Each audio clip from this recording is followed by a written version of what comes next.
Ruby, please stop.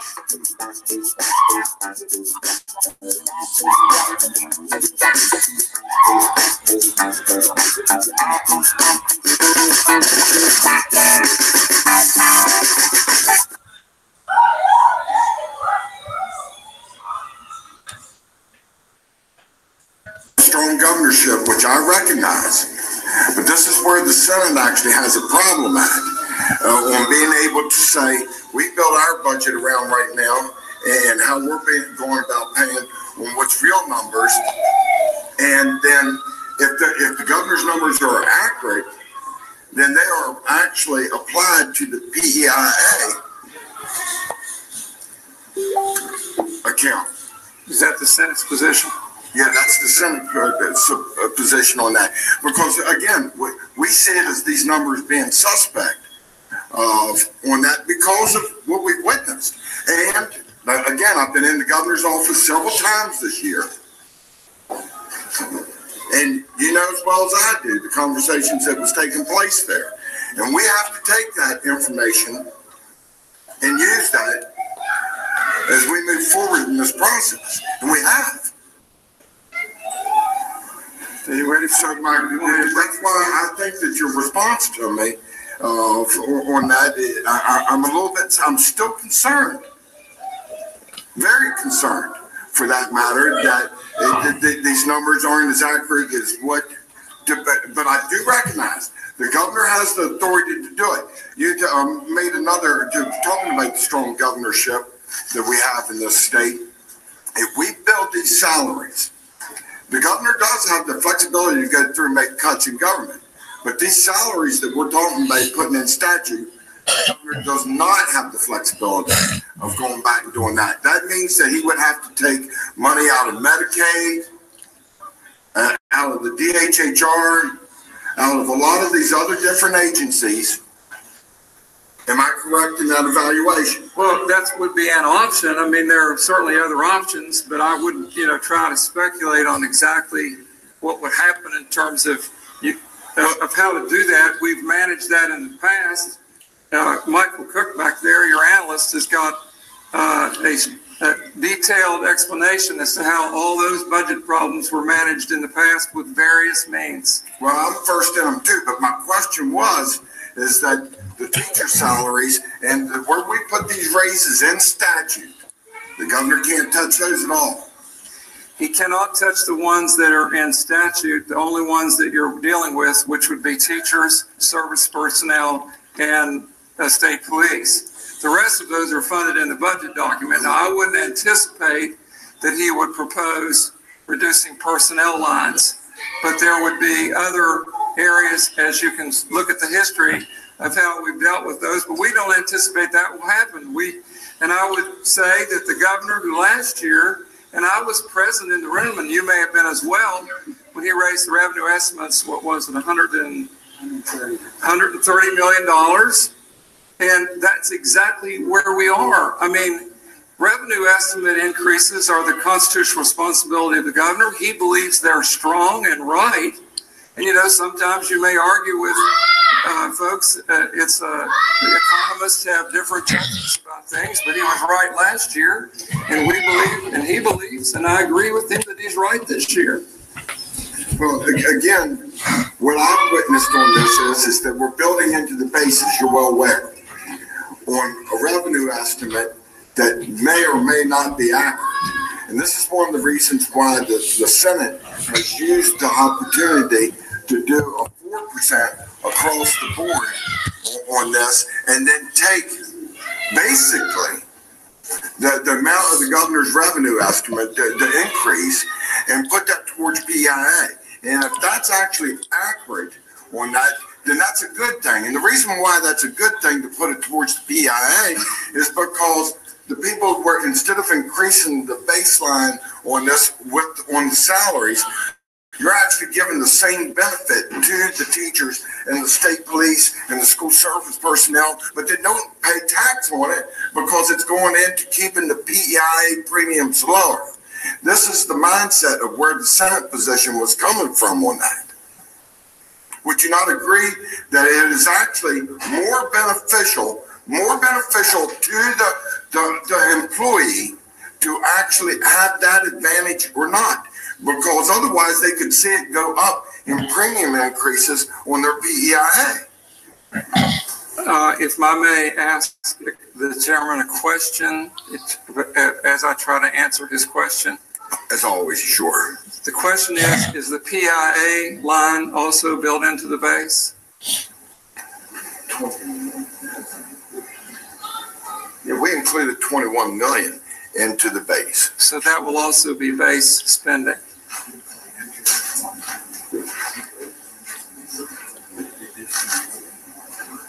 Yeah, the 21 million in the base. Correct.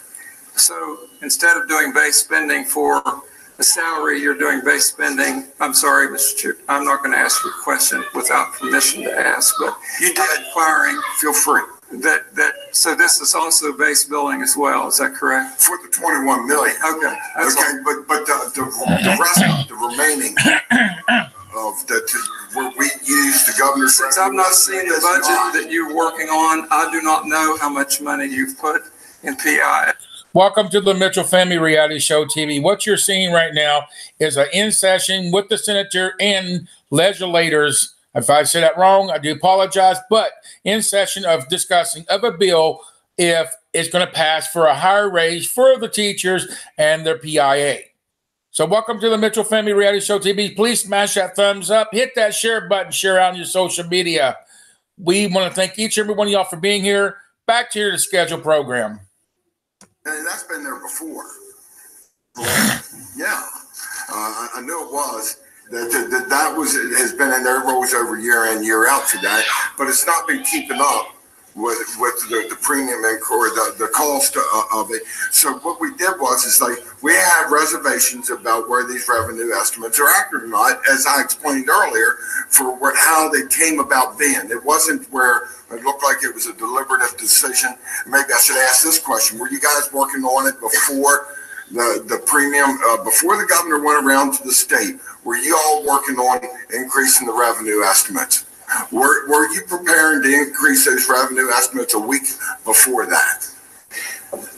Was I in a meeting on that? Mm-hmm. Or are you saying, was I in a meeting discussing the increase in revenue? Was the governor's office working on increasing the revenue estimates? Probably a day or two before. Day or two before. You said probably, or they did? Well, I'm trying to remember. I just remember that there were at least 2 meetings with me. I wasn't in all the meetings, but the governor himself, just like he did last year in defense of him, raised the revenue estimates.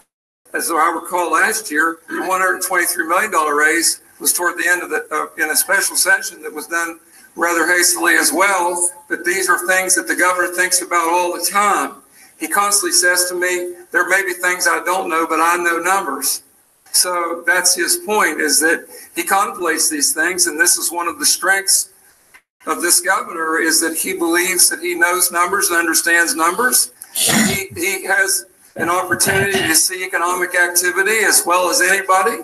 And that's how he came to the conclusion to raise these revenue estimates, and he stands by them. Well, right after the December numbers come in, our January numbers were up, right, from December when it came in. And at that point in time, he didn't make it the state of the state of the announcement that he was going to increase of the teacher salaries 5%.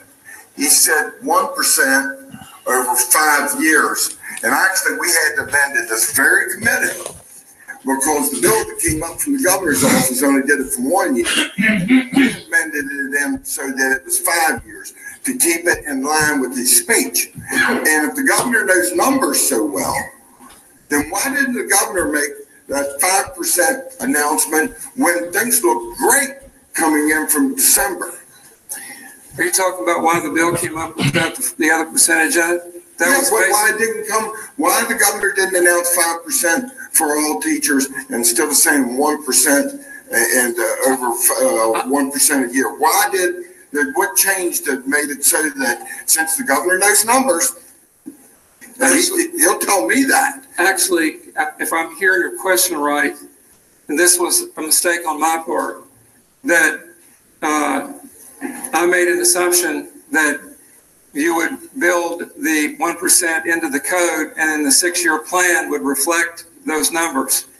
But I very quickly, believed the mistake was I didn't monitor how the bill was introduced, because the bill was supposed to have had in it 1% for all 5 years, which you graciously fixed very early, because that was the governor's intention. And I went back to him and said, Governor, that was your intention. The practice had often been that when you do pay raises, you enact them and then you build it into the 6-year plan. But in this case, it was his full intention from the beginning that it be in the bill. And you put it in the bill, and we thank you for that. Yeah, and I agree that I believe it was his full intention as well.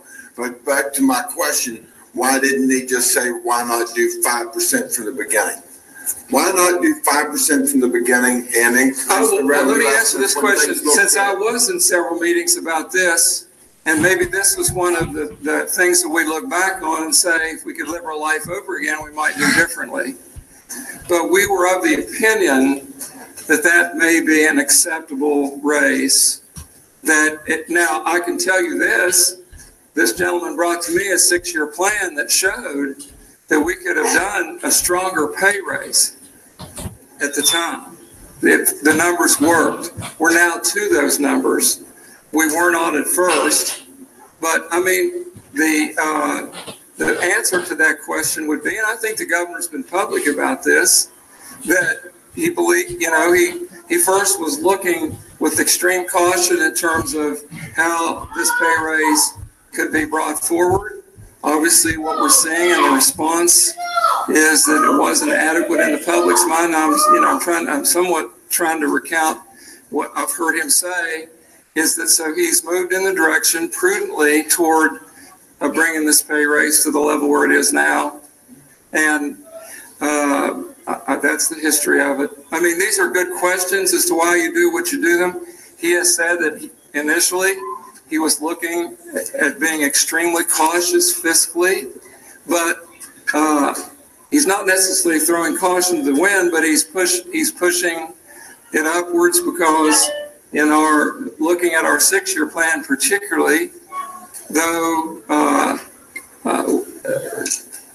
as you start out something like this, it's a change, and it's a big change, and people are inquiring, but our 6-year plan shows that we can do this over time. I mean, so I don't know if I'm answering your question, but it's like, why didn't he do it at first? I mean, I think maybe looking back on it, he wished he would have. Well, thank you for the answer. The only word that I didn't like hearing you use, and it was the word prudent. Okay, because I don't believe that he made this decision on the terms of being prudent. Okay, that I personally do not believe that. And again, I look at this as that we have to do the right thing for not just the teachers and the school service personnel and everybody else that's getting paying for this, but we also have to do it for the taxpayers as well. We need to make sure that what we're doing here is the right thing. And the governor also signed into law already Senate Bill 267, which is 211. Correct. And, he didn't, there was another opportunity for the governor to actually veto that and say, no, I want 5%. He didn't. This was what he signed it. He says this should be law. And this is, again, where I don't want to speak for the entire Senate body, but many of the senators that I serve with, we've had discussions about this, and this is why we hold the revenue increases suspect on that. This is why we feel compelled to say, this is what we can afford to do. And then we put it towards the BIA, and we know we have a responsibility to get that straight anyhow. I applaud the governor for the task force that he's put in place.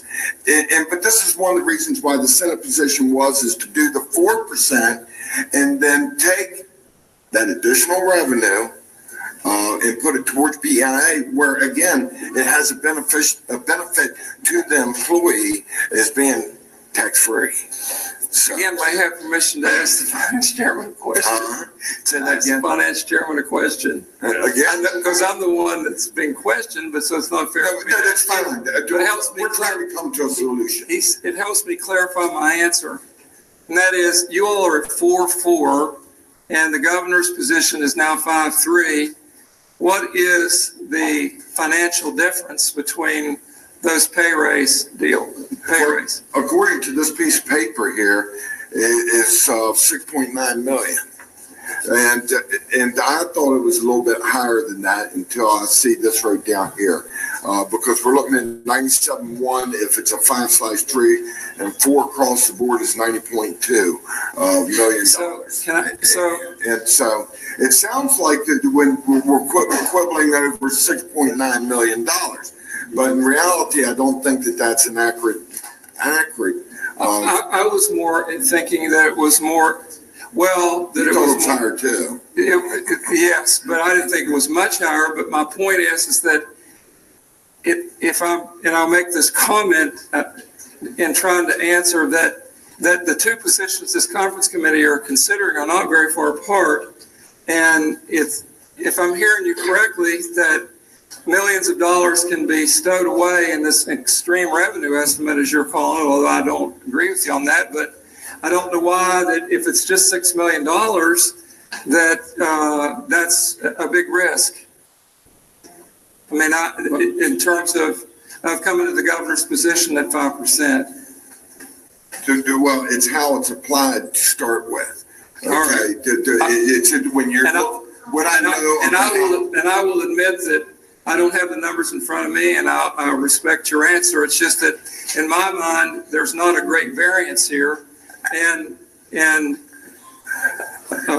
anyway, that's all I'll say. How the House manages it in their budget, from what I know, versus how we manage it, we eliminated everything for commerce and tourism, and that's how we were able to keep those numbers down. When that, otherwise, if we tried to keep those lines where those are revenue generators, with the hopes of doing that to be able to grow the tax base, then we could have done things differently. But we didn't trust those numbers, so we had to move that out and then move those over to BIA. That's why we did what we did on the Senate position for that. I would say that we are about to do what is always done in a session.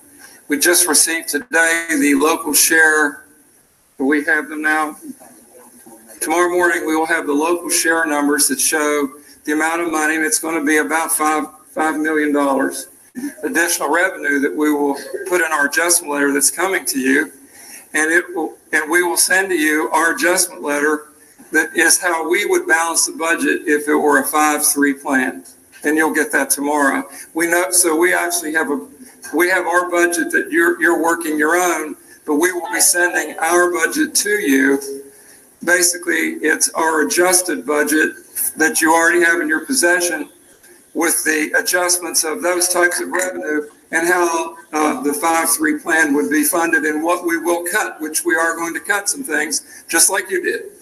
Yeah, and thank you for your response, and to the co-chairs, thank you for the latitude here. We had the same when we were dealing with finance, because this overlaps into the budget, and it's got its tentacles out there. And if you're going to make the right decision on this, you got to be able to look at the overall picture as well. So I'd like to thank you both for giving me that latitude in the discussion. Now, you're just lucky that I didn't ask to swear you in. And if nobody knows what I'm talking about, may I still say, since Mike and I are good friends from way past, and he was the finance chairman on the Senate just last year. And when we started the session up at the beginning of the year, I took myself as having been sworn in already back then. Yeah, but we swore him in for entertainment purposes and everything. That was a joke that I made there, probably inappropriate at this point in time when people don't know our fully understand it. The chairman and I are extremely good friends. Thank you, Senator. Yes. And if I can interject, we have a few more lights on, but I do think I want to follow up on the question that you asked. I think while on paper, these two plans, a 4% across the board, which is equal for all public employees, versus a 5% for some and 3% for others. On paper, the financial difference is minimal, 6.9 million if this is correct. But as the senator said, the way that the Senate arrived at 4% across the board for all public employees was to make some significant cuts throughout the budget compared to what the governor had originally proposed. So I think that number is significantly different by comparison to what I understand the House is working with. Chair recognizes the delegate from the 8th. Thank you, Mr. Chairman.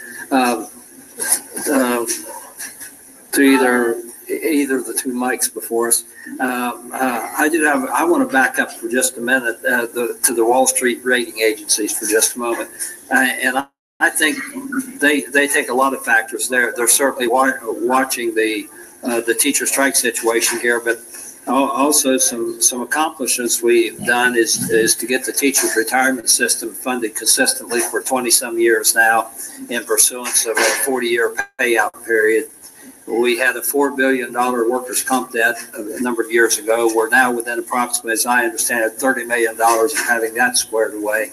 So the Wall Street rating agencies, would you not agree that they take all of the moves the state makes financially into consideration? Yeah, when they look at a state, they look at the prospects of exploding debt down the road. Unlike Kentucky, whose teachers' retirement system or public employees system is funded at like 35%. They look at us and they do not see many bridges out them. They don't see any. I mean, we dealt with our OPEB liability under this legislature over the years. We've dealt with our pension liability over the years, and we dealt with our workers' compensation problem. And so since we're on track to deal with all those things, this is a very, I mean, in the relative scheme of things, a little discussion over $20 or $30 million here or there in terms of a revenue estimate is not a great catastrophe to them. Because they see us as having gotten our fiscal house in order over the years, and you're correct about that. That's why our bond rating is good, and why the last interest deal we did was at 2.15%. And it wasn't. And what they really look at is what he just said. They look at our 6-year plan. And they look at, and we're not fooling them. I mean, they fully understand, if you raise salaries, which they see this issue in every state, there are four or five major issues that every state faces: Medicaid, higher ed, public safety, just like us. And they look at all these things and they say, are you guys within the boundaries of the revenue you project? And I'll be very candid with you. This is real simple. The revenue projection next year is 4.3% growth. We had 4.7 this year. The revenue projection in the 6-year plan in the out years is 3. So that, we're seeing a rising economy here, strong economy. I've been in the securities business for a while. We're actually usually you see, can't predict, but usually these types of recoveries will have a 2 or 3 year cycle, and then they'll flatten out. The governor's basically following that belief that a 4.3% growth rate will occur next year. Then it's back to 3%. And even with these salary increases, as he said, and we'll show you, the 6-year plan in the out years is positive. I mean, it's going, and they look at that and they say, we're looking long term at West Virginia. You've dealt with all of your big financial problems. Unlike Kentucky, someday they're going to have to start paying off that debt. Now, here's something else. In a few years down the road, we're through with paying off the teachers' retirement system. That $400 million a year drag. When that drops off, we'll be, and it'll begin to drop off. I mean, it'll be a while, but it'll begin to drop off, so that I think we're prudent on this. I mean, you guys are close on your pay raise discussions. We're at 5.3, and I don't think we're going to see any. I mean, I can't predict, but I don't think we're going to see any downgrade or anything like that occur. Okay, but go ahead. I don't know. But maybe I might interject on a conference call today with one of the rating agencies. They asked pretty much what you just asked about our retirements, and they're very complimentary of us for sticking to our 40-year plan. We're in year 24 now. We've got 16 more to go. But that was discussed, and I took the liberty to assure them that our ARC would be fully funded in all retirement systems. So I may have overstepped my bound there, but I think everyone's in agreement that we need to fully fund the retirement systems. They do ask those questions. And ARC, for anybody who doesn't know, stands for Annual Retirement Contribution.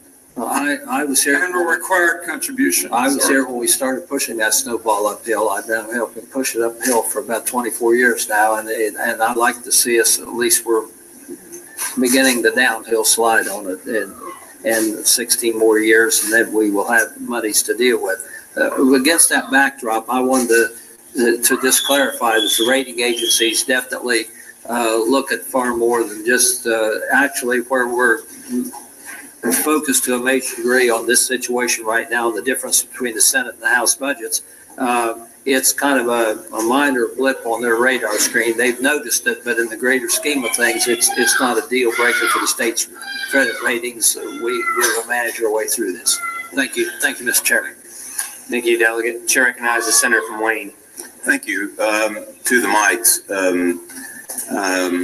In terms of this, now, and I'm not going to go through, but historically, I've been involved in every one of the things that you've talked about, from pensions all the way through. So I do think that I come with a little bit of knowledge as it relates to the finances of this state and where we've been and where we're going. So the first question, actually, you asked the question to him. One of the things I was going to ask you is the 4%, is in our budget right now. The other thing is, last year, was there that great of consternation from the legislature when the estimate was raised to 110 million? I don't remember there may have been, but I don't remember there being. So when you raised the jubilation, okay, there was jubilation. There was jubilation. Yes, there was. But did you meet that? Has the revenue estimate been met? Incredibly, it's yes. So for us to sit here and say, this is the last minute, this is the last day, here in the last couple of weeks, and we question these estimates. We didn't question 110 million when you got us out of, you were up here then, but when the governor got us out of the problems we were in not being able to balance the budget, and when you raised the revenue estimate, we're talking about now half of what we were talking about last year, just 6 months ago. Is that correct? Yes. Okay. So when you talk about the rainy day fund and how we are so much over everybody else at 16.8, that is one of the things the rating agencies have insisted upon. They say you have to be 15% or above. And even through these tough times the last 3 or 4 years, we've kept that, haven't we? Yes, there's been a strong reluctance on the part of the legislature or the governor to enter into the rainy day fund for any reason, although it was done. So in my estimation, when you look at this, I don't question the revenue enhancement that you've given of 58 million. I trust that you've gotten the numbers and you're looking at it from a long-term standpoint. So when we look at where we are, where the Senate is, it's not where I am, where the Senate is, I trust the numbers that you've given us. It needs to be in the budget. And we're only talking about a minuscule amount of money to actually get to where it's 5%, and something we haven't done since 2014. Is that a correct answer? Is that a correct statement? I don't know about the 2014 one, but yeah, it appears that it is. Yeah, the 2014 is the last time we gave a raise to the teachers. Oh, okay. All right. So in my estimation, 5%, when we were looking at this before, that's why I really never had problems with the 5% when you look at the revenue estimates in terms of what you've raised. And the items that you've raised in the revenue estimates are the items that will indicate where we're going as a state, because we are growing in those areas. Is that correct as well? That's correct. Okay, so you feel confident in what you've given us on a revenue estimate and the 5% that you're supporting, that we can sustain that through a 6-year plan? Yes. Thank you. Thank you, Senator. Chair recognizes co-chairman. Thank you, Mr. Chairman. Mike, both of you Mikes, thank you for being here. Mike Hall, Chief Hall, when the House was considering 4145, I recall you making reference to, in terms of the revenue estimate, how that's prepared. I recall you referencing a range that you typically, utilize. Is my recollection correct in that? Yeah, the governor, in his mind, there's a range that you can camp on. And, so he went to a point in his thinking to a range that was comfortable. So, economists will argue, people discuss. Our governor's obviously been in business for a long time and seen a lot of economic indicators himself personally. So he was comfortable that he's within a comfortable range of what revenue would come in. So the original revenue estimate provided by the governor back in January, as I recall, a little over 4.3 billion general revenue. Are you at liberty to say what the range was that you were working with as you were contemplating? Well, it's the governor's. It's in the governor's prerogative. He's thinking in terms of what his view is personally on where things ought to be in terms of coal, the tax law, and all those kinds of things. So that's, you don't want to go to 100 million, but, this is probably at the high end of his thinking. So you think this is probably at the high end of the range in which he was? Well, I would have to ask him personally. Okay. But, that's just my personal view on it. We heard that. And I'm just going back to be candid about it. There's been no discussion of a range with the governor, but in actual fact, I can remember sitting with Bob Kiss years ago. The range was $100 million in terms of what we could do in a budget on my first year here. And it was like low end, high end, and the governor's gone through the same process. So the 4.3, was that towards the low end of the estimate, would you say? Or, and again, I don't want the governor's mind, absolutely. That was towards the low end. Yeah. The 4.4 that we're at now with this revenue estimate, would you say that's more towards the top end or upper middle, or what? Let me just answer it this way. I would probably say that that's true, but the governor himself has looked at that and said that that's a number that he's very comfortable with and confident that will occur. Thank you, Mike. And then to our other Mike, perhaps, or either of you, I just want to reiterate. So this proposed 5.3% raise has left the House in 4145. Tell me again what that does to our 6-year plan in the out years. The 5.3, again, we cannot exceed the revenue estimate. We certainly are at liberty not to appropriate the whole revenue estimate, but what it does is since the governor raised the revenue estimates 58 million, so that raises the amount of revenue that you have available.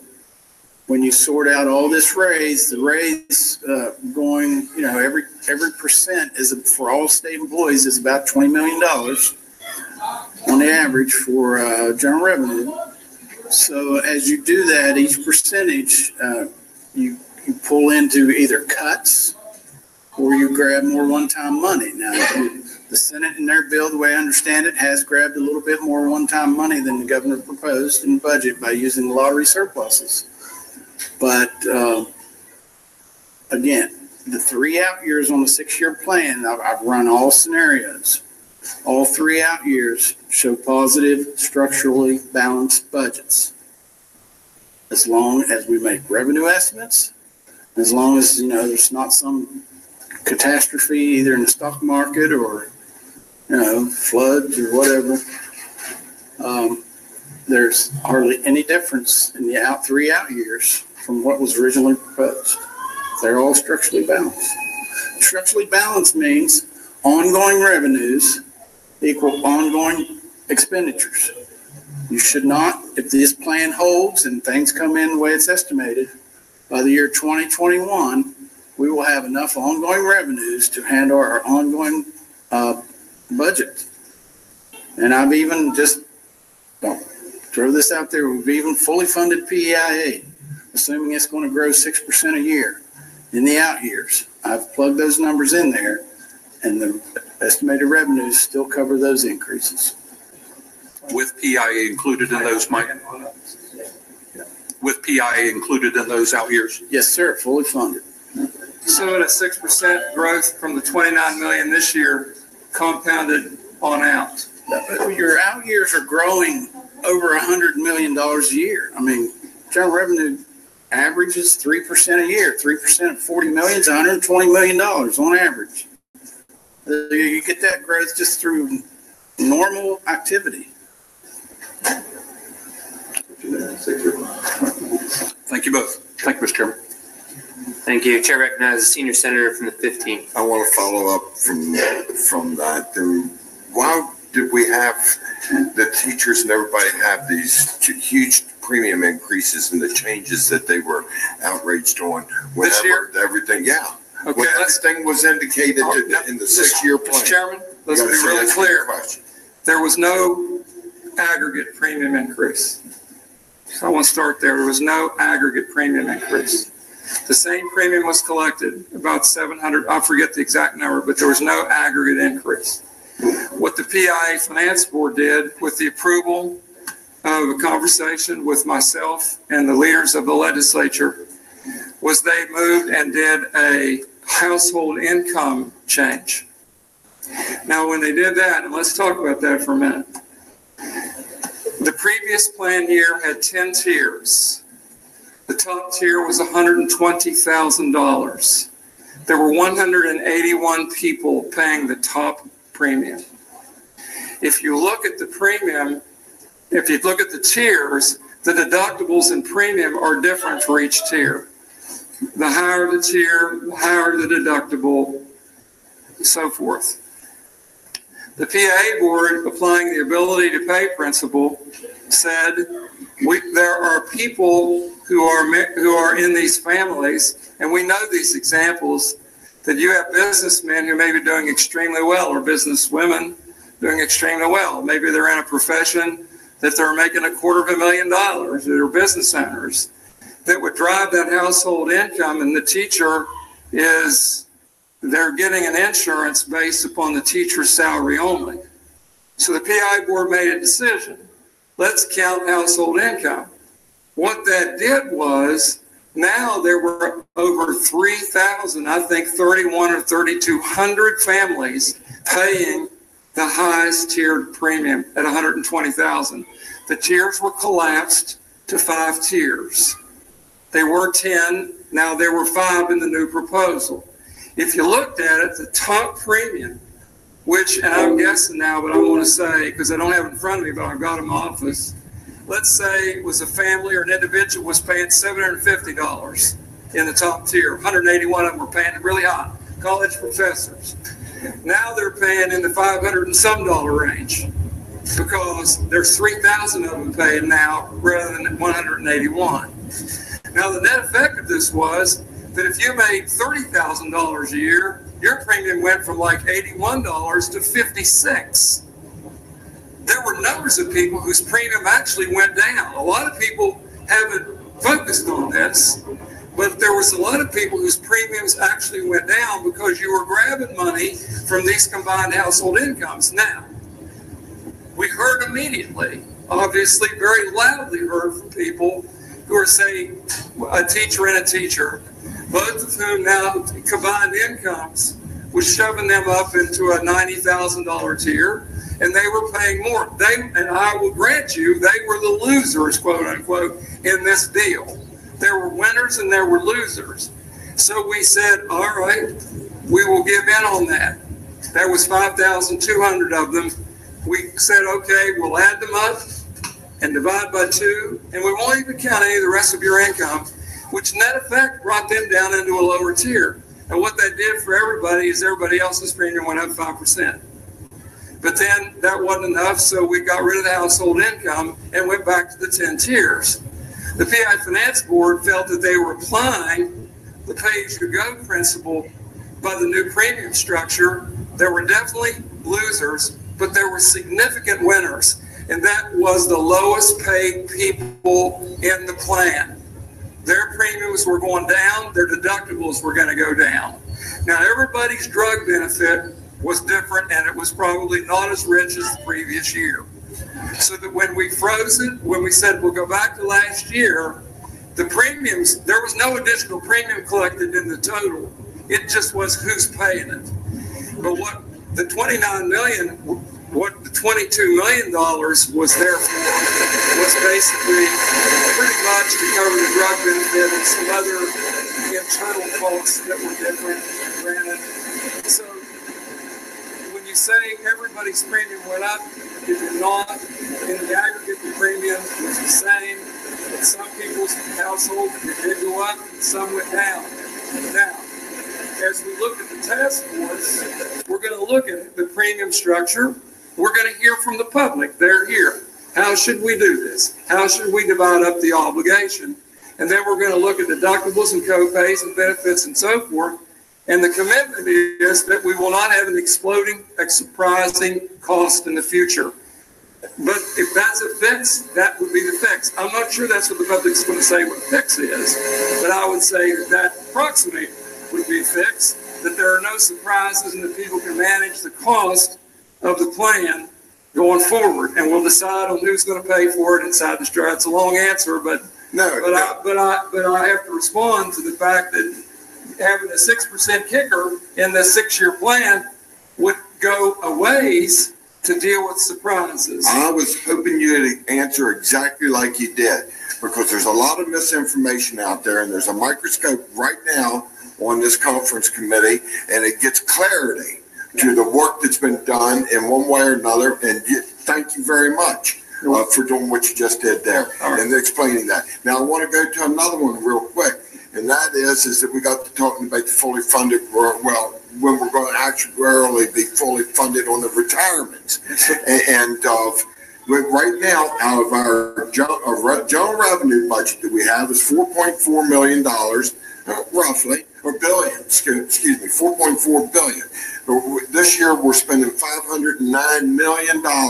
That's roughly about 1/9 of our general revenue budget going into those retirement systems, not just for teachers, but for all our retirement systems combined on that. But it's worth noting when we're talking about pay raises and all, that this is very important as well, that we keep them sound.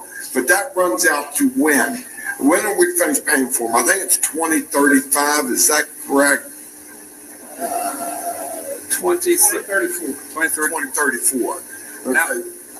So, and one last thing that I'm finished on that. And I was one of the people that did have concerns last year on when the revenue estimates was increased. I can tell you, I know as finance chairman that if somebody would increase, actually most of the time you should be dancing on air. That you got it because it helps you with your budget process. So I get from that standpoint. But if you remember right, last year I was very, very nervous about those as well, because if you go with those and they don't bear the fruit, that means somebody has to go out and somebody loses on this in government. And this again is where we have been looking at how and why we did the 4% across the board is being able to equalize on that. The teachers make more money than what the service personnel did versus what the state employees did. And so their pay raise at 4% on state employees, that's a smaller number, but it's actually helping those that make significantly less. That's why we looked at doing it at the 4% level than the 3% level. So, thank you for answering my question. You're welcome. Thank you, Senator. Senator Wing, you had your layer on it. Thank you, gentlemen. Appreciate it. the Senate has recessed our floor session until 5 o'clock, and we're obviously a little bit past that, but I wanted to make a few comments, kind of in summary, a lot of what we've talked about here today, but I think it's important to recognize how we got to where we are today, how we arrived at our differences in our approach. A lot of this has been talked about here today, but we started off this session with a State of the State address from our governor that was extremely optimistic. Coming off 4 years of budget deficits, the idea of having a surplus of any size, I think was welcome news to as many of us listening. And I said this the other night in the Finance Committee, I'll say it again. I was sitting down there on the House floor during the State of the State. Some of my colleagues who were sitting around me, expressed concerns about the idea that the surplus at that time was even real. That whether or not all of the things that the governor suggested in his State of the State address were even affordable with our current economy. It was joked that, it's in our hands now, with the governor having changed his parties. It was up to us to try to make it whole. At that time, the governor had proposed 1% per year for 5 years. And as the finance chairman mentioned earlier, the bill that actually came up from the governor's office wasn't 1% per year for 5 years. It was actually 1% for 1 year. And this finance committee amended that, rightfully so, to match what was stated in the governor's State of the State address, 1% per year for 5 years. And that time, the governor and the revenue department felt like that was all that we could afford. We heard that numerous times. That bill obviously passed over to the House of Delegates. They amended it to increase the first year pay raise. And after some careful consideration from the Senate, we agreed with that strategy of increasing the front end of that to be 2% the first year, which obviously is a doubling from where we started. And we settled on a 2-1-1 strategy. That was Senate Bill 267 that the House of Delegates agreed with, and the governor signed into law. And during this session, at some point, obviously we had issues that the governor's office just discussed, the chief of staff brought up with PEIA. And we heard from many of our teachers and service personnel that the changes that were being made to total household income, the wellness program, were not acceptable. If 1% or 2% was all they were going to be getting in raises, then to have increased premiums or to have your whole household income being taken into consideration was too much of a burden. And essentially, in some cases, you might not even be seeing a raise. And I think that was absolutely correct to be upset about that. And, to the PEIA board's credit, they reversed action on that. But I think it started us down a path of distrust from our public employees. And again, rightfully so. I think it's been said numerous times that what we are suggesting, any of these topics that we're suggesting for raises are inadequate. All of our public employees are underpaid. We know that well. Quite frankly, all of our people in our state, we wish were making more money. That's been the goal of growing our economy so that we can afford more, so that more people are at work, and we can afford higher raises for all of our public employees. When the teacher strike began, as the finance chairman mentioned earlier in this conversation, the governor at some point in that conversation decided to travel around the state to pitch an idea about modernizing our gas and oil laws and adding a severance tax in return. I think the feedback that he got from around the state was almost universally negative. The people that attended those town halls were not happy with that discussion. The media reports that came out after that were not positive in any way, shape, or form. And when the governor came back, he sat down, absent the legislature, any legislative representatives, and struck a deal with representatives of the teachers' unions. And I think it was in that action, that emotional reaction to a teacher strike, that gave the Senate, or at least a majority of people in the Senate, real serious concern. And the governor obviously raised the revenue estimate by $58 million as a result of that negotiation with the teachers' unions. And we've even heard today, whether or not it's the strike or the raise in the revenue estimate, it's gotten the attention of our bond rating agencies. And so I don't think the majority in the Senate who had that concern were out of line by any means. Obviously, these are some pretty high-level experts who are sharing our concerns. So we went down, we received this bill from the House of Delegates, 5% pay raise, and we sat down with our finance committee staff, went through the budget line by line, and analyzed every single line in the budget and said anything that's not essential for government services, we're going to cut. Not only are we going to cut it, we're going to divert every single one of those dollars to paying for pay increases and PEIA for our public employees. Every single dollar. And we were hopeful that maybe, we weren't sure of the outcome when we set out with that task. We were hopeful that maybe we get to 3 or even 3.5%. But as it turns out, we were able to cut enough out of our spending to get a 4% pay raise across the board, not just for teachers and school service personnel and state police, but for all public employees. Another concern that many of my colleagues in the Senate shared was that there was a disparity in the raises. And so and besides diverting every available dollar and resource that we had to public employees, we felt that it was critical that it was an even across the board pay raise. So we came out with a 4% pay raise across the board for all public employees. That pay raise cumulatively is the largest pay increase for public employees in the history of our state. In the history of our state. And beyond that, not only did we hear the concerns of our teachers and public employees about increasing their pay, it's often been said, I've even seen signs around the Capitol still today talking about funding for PEIA.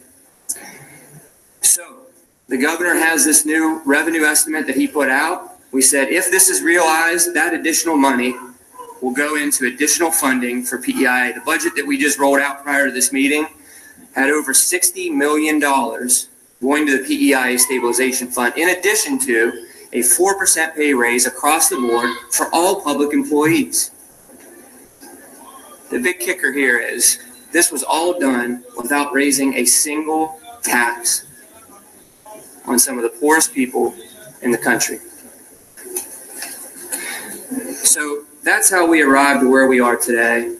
Obviously, we have a disagreement about the positions. The House has taken a position at 5%. The governor's office has as well. The majority of members in the Senate have said that we think a 4% across the board pay raise for all employees with additional funding going to PEIA is the right path.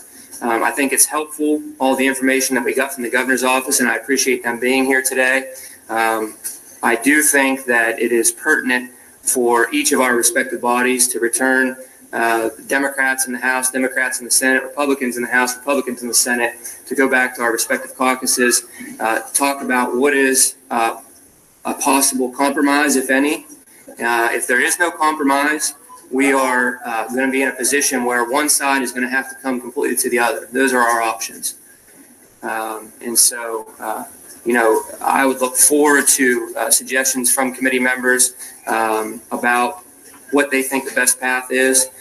I don't think we're in a position today to describe what that path is, but I do think that the discussion has been extremely helpful for me, and I hope it has been for everybody else as well.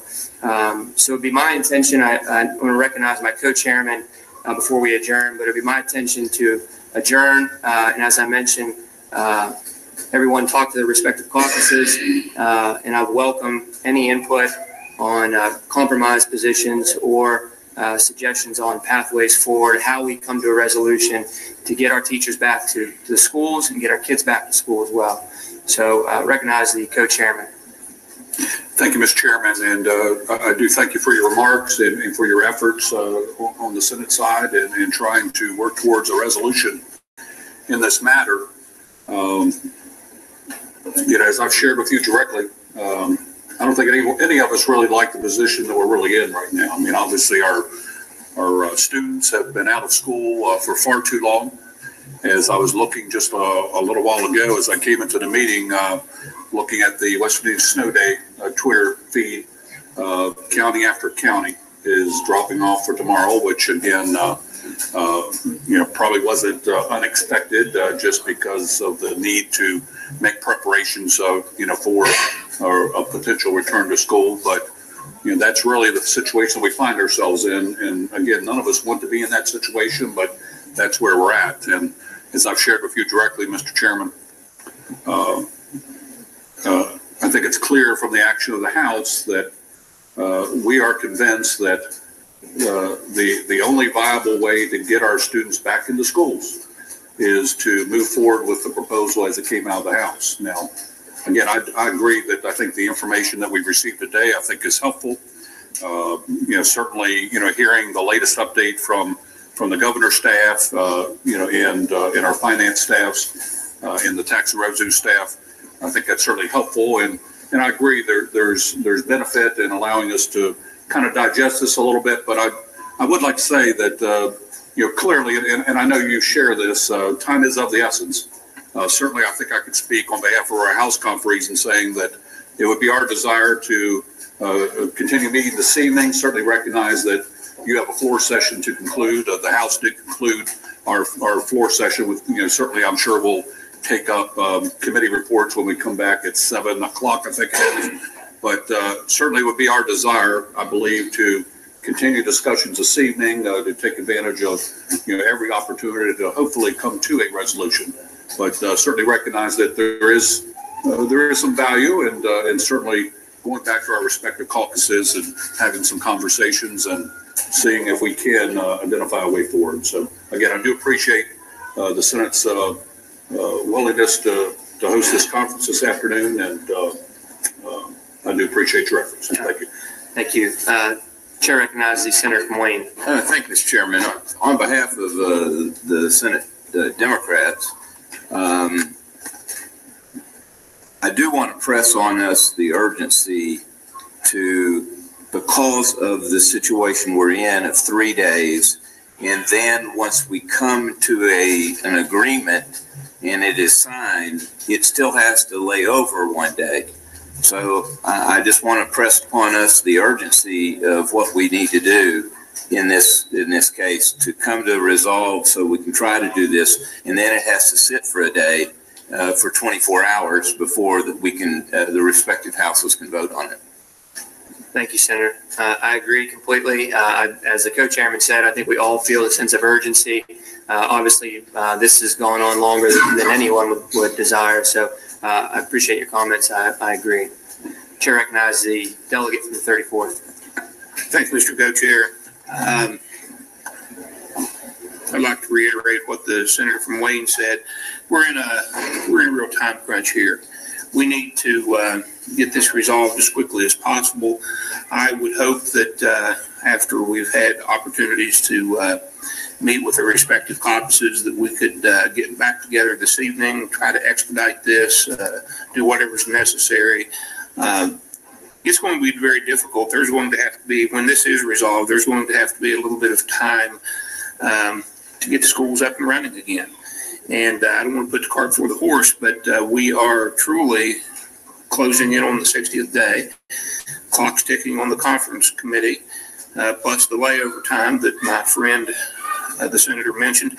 So I just, I can't say enough about how we need to get some finality in this. We need to get this resolved, and I am certainly willing to meet whenever and wherever we need to, as often as we need to come to a resolution. Thank you. Thank you, Delegate. Chair recognizes the delegate from the 8th. Thank you, Mr. Chairman. I want to say that, again, as every member of this committee, if we have to meet all night tonight, I'm up for it. I'm getting old, but I can handle it. But the second thing I would like to say, I got a call from a superintendent of rural county today, and I just want to share you one observation he shared with me. There are a lot of younger teachers in our school system now. We talk about 700 vacancies across the state, and you can classify them different ways. He's a colleague that he came and started teaching where I taught, and then he's now superintendent.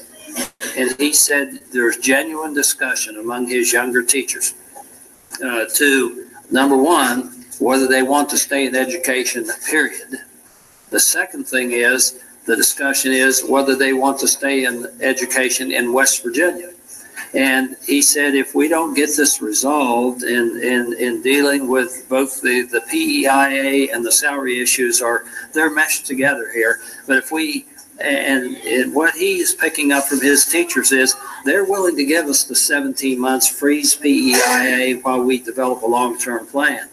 But the salary issue, they're seriously considering their career path, whether they're going to stay in education or whether they are going to exit education, and then whether they're going to stay in education in West Virginia or seek employment elsewhere. And we have critical shortages in math and science teachers now.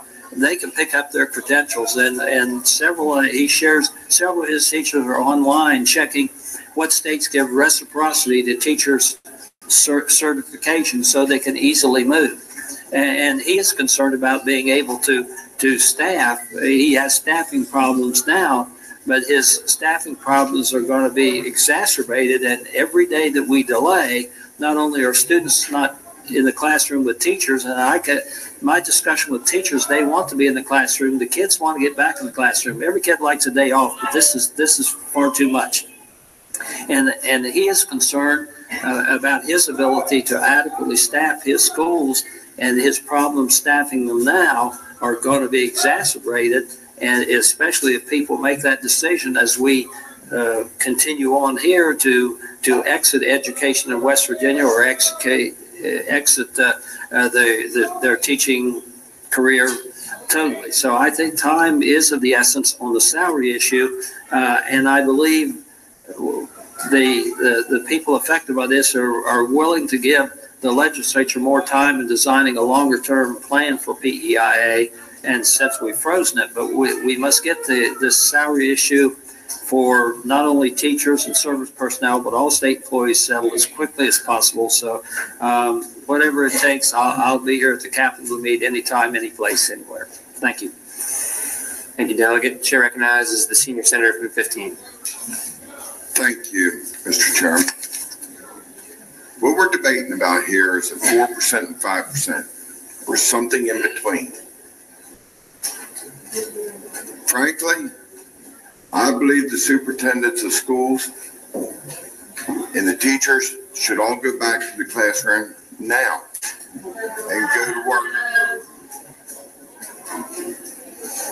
And go back to work because of the fact that we know how the legislative process works here. And it is going to be a derivative of 4%, between 4 and 5%. We sit here and put it upon ourselves on how we're working on this issue right now. Last year, 2% would have been acceptable. We are way further along than anybody could have ever dreamed that we're at. The students, if we're talking about a good faith effort on being able to compromise, we should also look to those who are involved to doing the same thing. If the children are what we're truly concerned about, which we are, then it should be that. Because we know by the end of the session, it's going to be either 4%, 4.5%, a 5 with a 3, or a 5 completely. Something is going to take place in that window. And that far exceeds expectations of what they were asking for just last year. So when we're talking about going through this process, I think they ought to be gearing up, getting back in the classroom, showing a good faith effort as well, that we want to take and raise our children and teach our children and educate them in such a way that is beneficial to grow this state and grow its economy. With that said, Mr. Chairman, I move we adjourn. Question is on adjournment. All those in favor signify by saying aye. Aye. All those opposed, no. We are. We'll announce it before.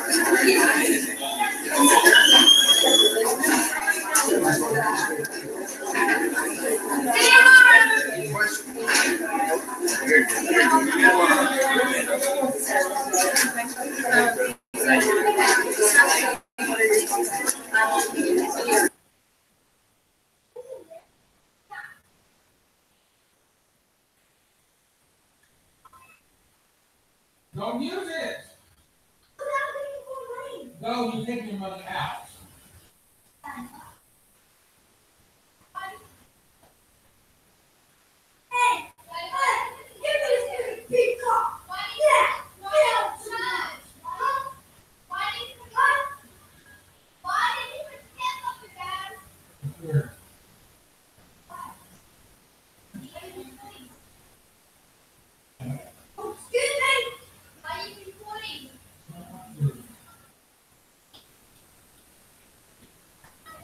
I'm recording you. You're on there. I gotta get the camera to it.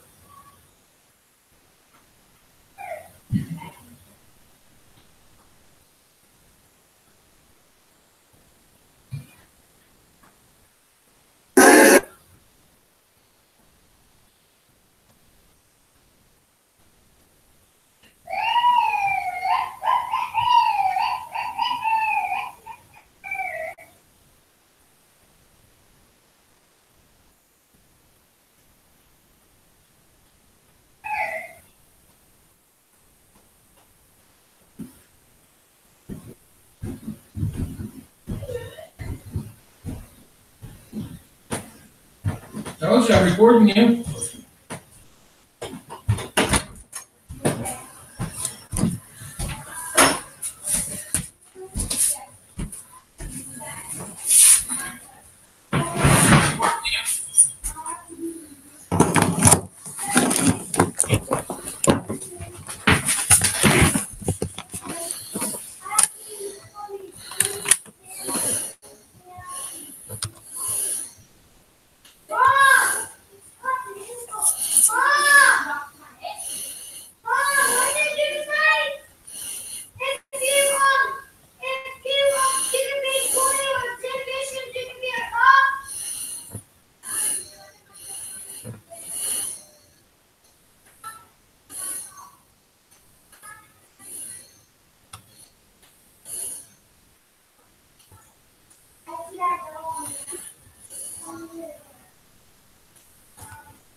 Come back in. Hold on 1 second.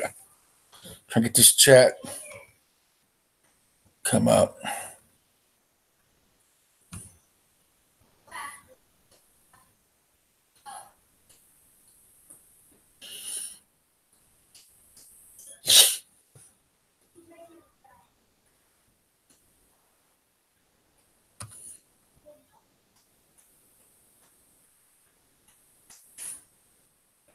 Come on.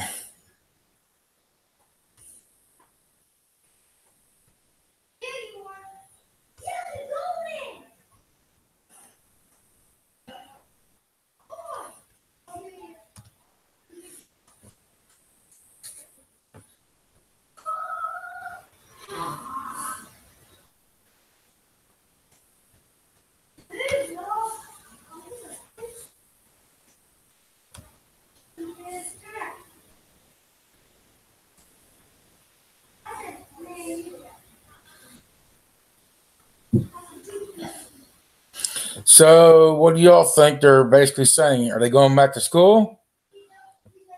Is he going to give them the 5%? What's he going to give them? That's the question, ladies and gentlemen.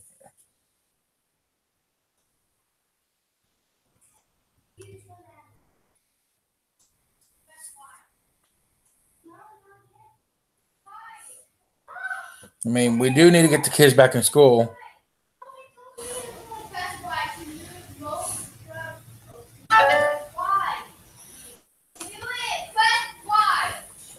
All the students that want to go back to school should go down and stand in front of the board of education and rally. That'd be cool. That'd be something to look at.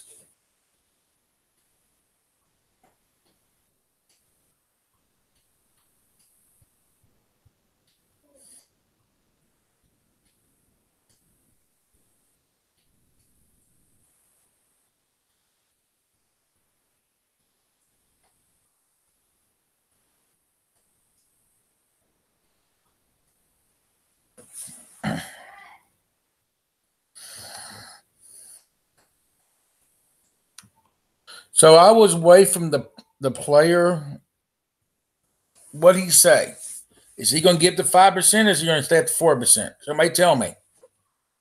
So it's going to remain at the 4, or is it going to actually go up to 5? That's the question.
The teachers are using the kids' names, well, not names, but it's using the students saying, well, we're doing this for the students. We're doing this for the students.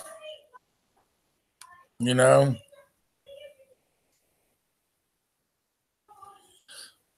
I don't understand how you're doing this for the students. My opinion, you were standing out there or standing in the hallway or outside, you know. How are you doing this for the students?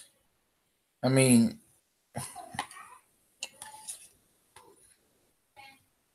there was never a union worker, so I don't understand it.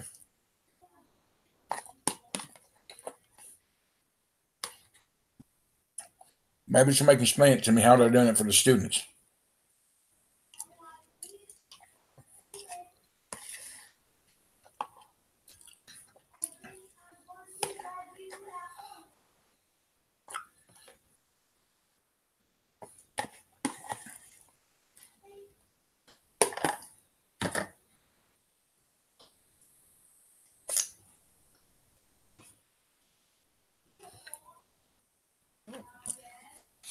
I mean, that's the question to look at. That's the question to ask. How are they doing it for the students?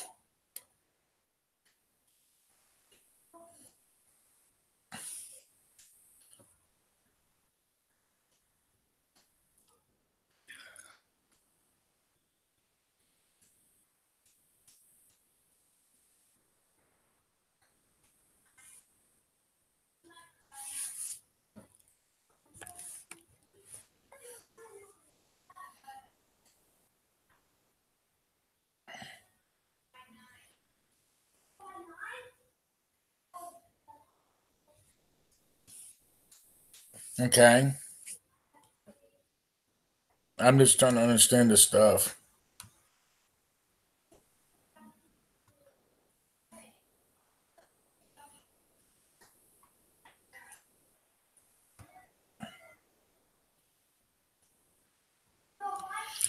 People are not being admitted into the West Virginia state capitol between people were not being admitted into the West Virginia state capitol between 1 and 3 because the size and the density of the crowd posed as capital concern.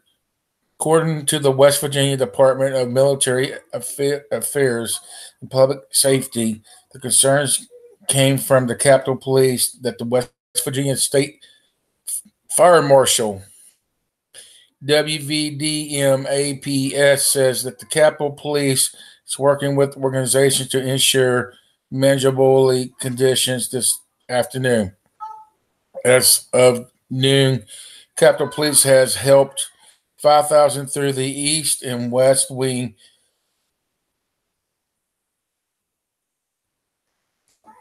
Public access entrance. The decision was made to close the access point at 1 p.m.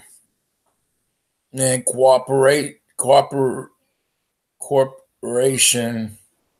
with the West Virginia State Fire Marshal and Capitol Police reopened the east and west wing to determine public access points at 3 after reassigning the crowds inside the Capitol.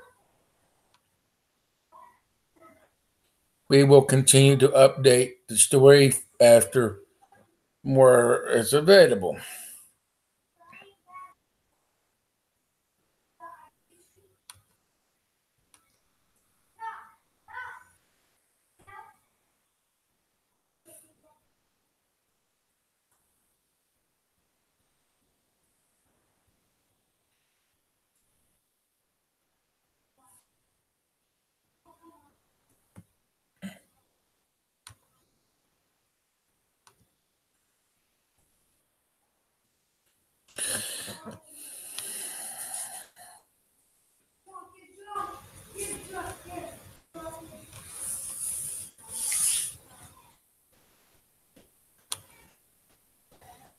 That's one I just read.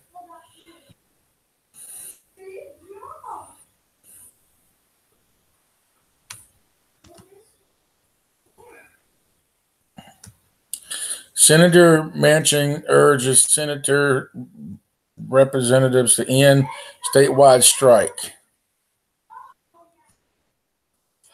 Washington, D.C. Senator Joe Manchin released a statement on Monday urging West Virginia senators representatives to end the statewide teacher strike and send teachers and students back to school. Manchin's statement reads, "It is time to get our kids back to school, and the only group standing in the way is senator representatives. Everyone else agrees on the deal to reopen our schools. A biblical coaching of educators, parents, I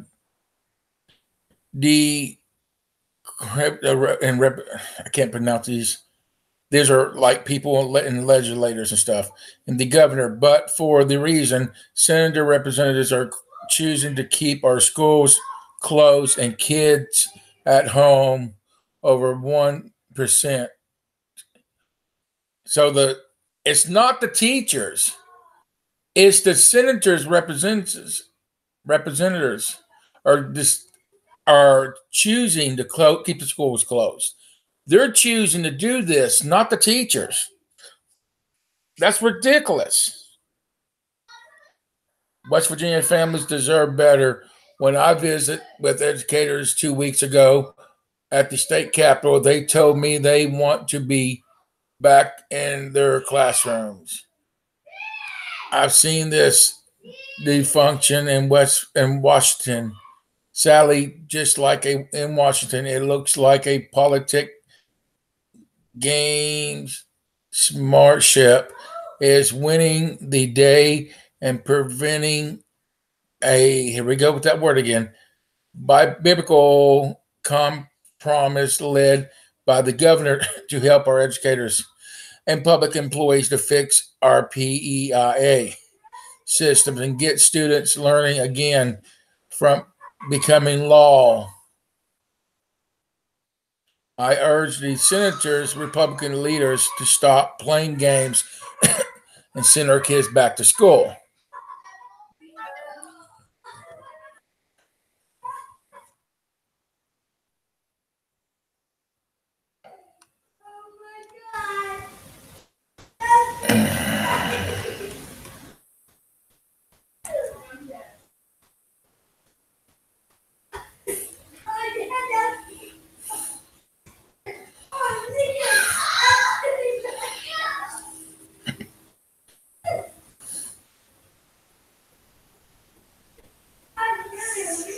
That's crazy, guys.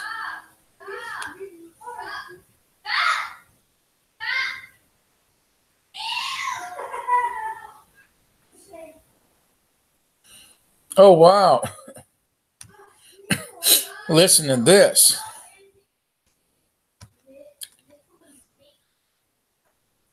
California group orders hundreds of pizzas for West Virginia teachers. Charleston, West Virginia, the United Educators of San Francisco has raised more than $11,000 to buy pizza for teachers strike at the West Virginia State Capitol. Hutch's Pizzas confirmed Channel 13 News that an order from San Francisco of 500 pizzas is being given to teachers by the slice at the Capitol this afternoon. Nick Hudson himself is at the Capitol to hand these slices of pizza out.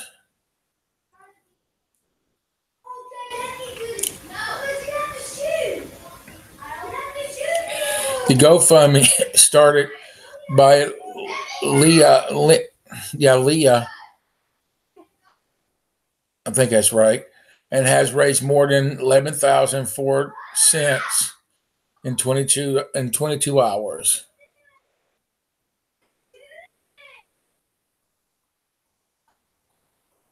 That's crazy. It's not crazy. It's awesome. All right, let's see what else. Just trying to.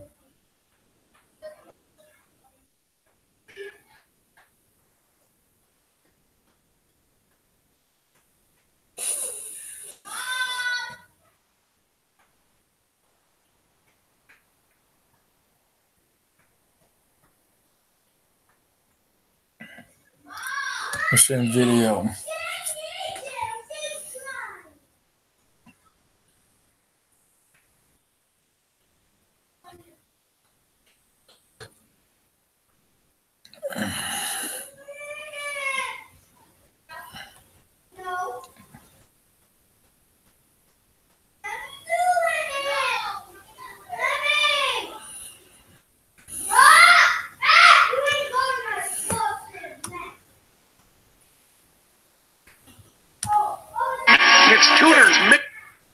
That's good.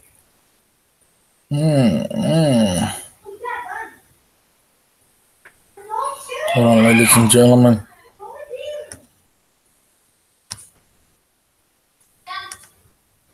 Many parents are now stuck looking for safe places for their children to go during the day.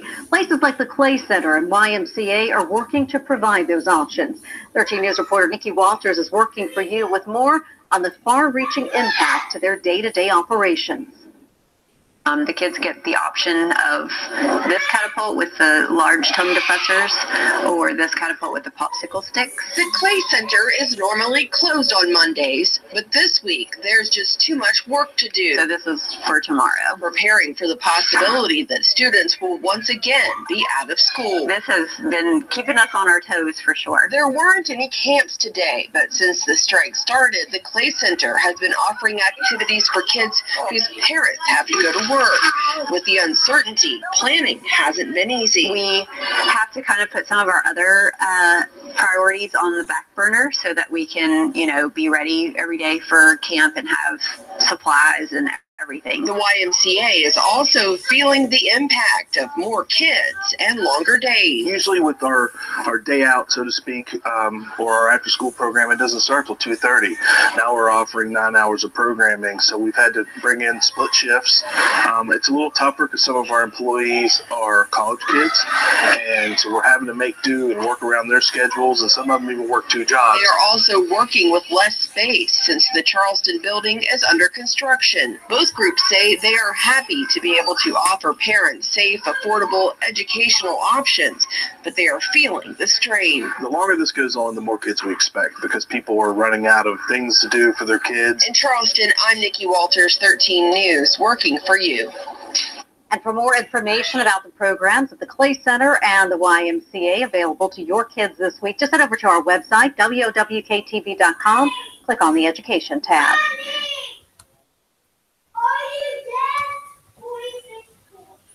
Wow, that's crazy.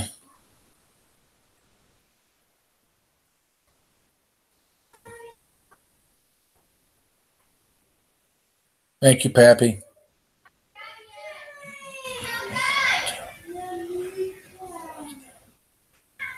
So, Jesse, what's up with the Hall of Fame show? We're trying to get this thing done. When Chuck moved to that new location, he stays really busy and he stays really tired. So hopefully we can, I might just go down tonight. We can work on that tonight. So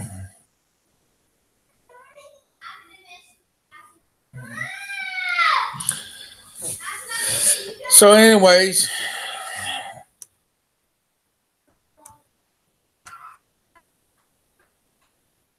if you was here on the stream or not, ladies and gentlemen,